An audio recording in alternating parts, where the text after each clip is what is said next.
La particularité d'une scène isolable est qu'elle est considérée des dessous jusqu'au grill qui se trouve en partie haute comme étant un seul et même volume, à risque important, avec des murs coupe-feu de degré doseur et on le verra tout à l'heure, un rideau ou un dispositif d'obturation de la baie de Seine permettant de séparer l'espace scénique de l'espace de la salle où se trouve le public.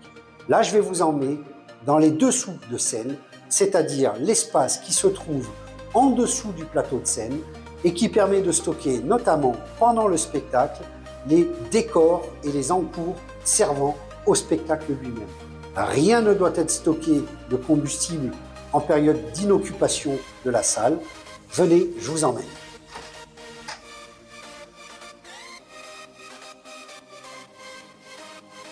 Cet espace que vous voyez est en dessous du plateau de scène. Chacun de ces carrés que vous voyez au-dessus de moi a une résistance de 1 tonne.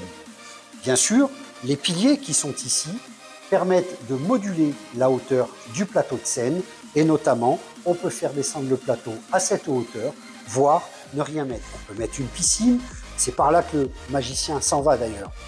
Donc, cet espace-là, dans lequel rien n'est stocké de combustible, sauf si le spectacle se passe, à ce moment-là, vous avez les ustensiles, les accessoires qui servent pendant le spectacle. C'est un local à risque important qui fait partie intégrante de tout le volume qui se trouve au-dessus de nous et qui monte dans cet établissement jusqu'à 28 mètres du sol. Cette porte, qui est une porte coupe-feu, permet d'accéder au-dessous de scène.